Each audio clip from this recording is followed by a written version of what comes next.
हरे कृष्णा।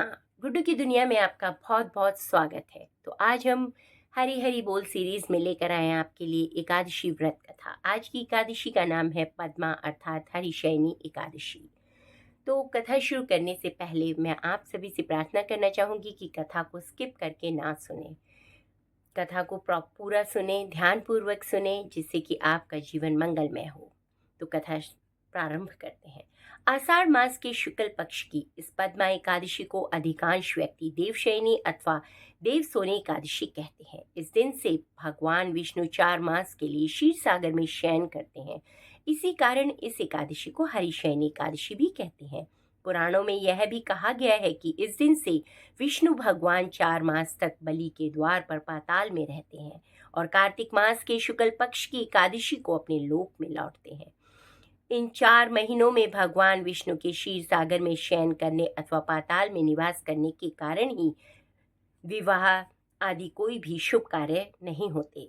यद्यपि लगभग सभी एकादशियां भगवान विष्णु को बहुत ही प्रिय हैं और एकादशी को भगवान विष्णु की पूजा आराधना की जाती है, परंतु आज की एकादशी तो भगवान विष्णु का शयन आरंभ होता है, अतः उनकी विशेष विधि विधान से पूजा की जाती है।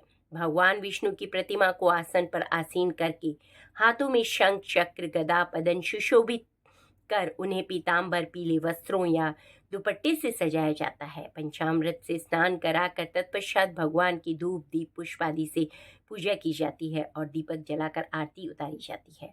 भगवान को तंबुल पान और पुंगी फल सुपारी आदि अर्पित करके पूजा की जाती है।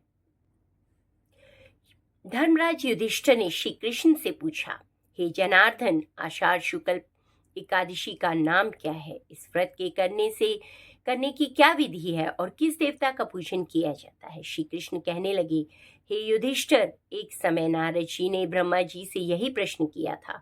तब ब्रह्मा जी ने उत्तर दिया कि हे नारद, तुमने कलयुगी जीवों के उद्धार हेतु अति उत्तम प्रश्न किया है, क्योंकि एकादशी का व्रत सब व्रतों में श्रेष्ठ है। इस व्रत से समस्त पाप नष्ट हो जाते हैं और जो व्यक्ति इस व्रत को नहीं करते वे नरकगामी होते हैं।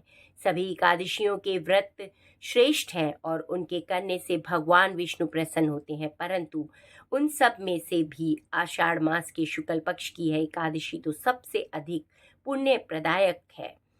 पद्मा नामक इस एकादशी से संबंधित पुराणों में वर्णित एक कथा में तुमसे कहता हूँ। हे नारद, तुम ध्यानपूर्वक इस कथा को सुनो। सतयुग में मांधाता नाम का एक सूर्यवंशी राजा था, जो सत्यवादी महान प्रतापी था। वह प्रजा का पुत्र की तरह पालन किया करता था। उसकी प्रजा धन धान्य से भरपूर सुखी थी। उसके राज्य में कभी अकाल नहीं पड़ता था। एक समय उस राजा के राज्य में 3 वर्ष तक वर्षा नहीं हुई और अकाल पड़ गया। प्रजा अन्न की कमी के कारण अत्यंत कष्ट पाने लगी और अन्न के प्रभाव के कारण यज्ञ आदि भी बंद हो गई। एक दिन राजा प्रजा के पास जाकर कहने लगी, हे राजन, समस्त विश्व की सृष्टि का कारण वर्षा है। वर्षा के अभाव से आकाल गया है और अकाल से मर रही है। इसका उपाय कीजिए जिससे प्रजा का कष्ट दूर हो।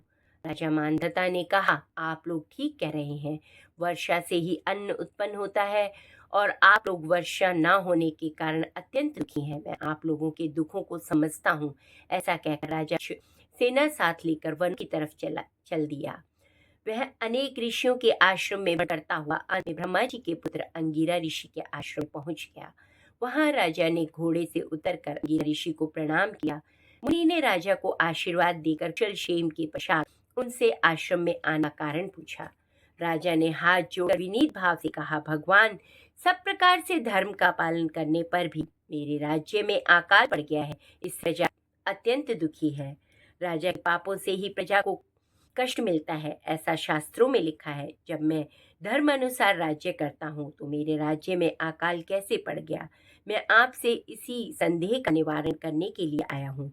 कृपया करके मेरे संदेह का निवारण कीजिए और साथ ही प्रजा के कष्टों को दूर करने का कोई उपाय बतलाइए।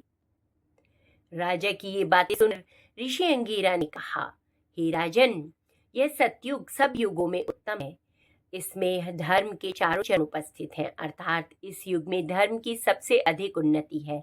लोग ब्रह्मा की उपासना करते हैं और ब्राह्मणों को ही केवल वेद में तप करने का अधिकार है, परंतु आपके राज्य में एक शूद्र तपस्या कर रहा है। इसी दोष के कारण उससे आपके राज्य में वर्षा नहीं हो रही है। इसलिए यदि आप चाहते हो तो उस शूद्र का वध कर दो। राजा ने कहा, महाराज, मैं उस निरपराध तपस्या शूद्र को किस तरह मार सकता हूँ? आप इस दोष से छुटकारा पाने का कोई अन्य उपाय बतलाइए। तभी कहने लगे, ही राजन, ये तुम अन्य उपाय जानना चाहते हो तो सुन। आषाढ़ मास के शुक्ल पक्ष की पद्मा नाम की एकादशी का विधि पूर्वक व्रत करो। इस व्रत के प्रभाव से तुम्हारे राज्य में वर्षा होगी और प्रजा सुख पावेगी। इस एकादशी का व्रत सब सिद्धियों को देने वाला है तथा उपद्रवों को शांत करने वाला है। अतएव प्रजावकों तथा मंत्रियों सहित तुम इस व्रत को करो। मुनि के वचन सुनकर राजा अपने घर वापस आया और विधि पूर्वक पद्मा एकादशी का व्रत किया। उस व्रत के प्रभाव से वर्षा हुई और प्रजा को सुख पहुंचा। इस हरिशयनी एकादशी का व्रत सभी मनुष्यों को करना चाहिए, कि यह व्रत इस लोक में भोग और परलोकी देने वाला है। इसकी कथा पढ़ने मात्र से ही मनुष्य के समस्त पाप नष्ट हो जाते हैं। धन्यवाद।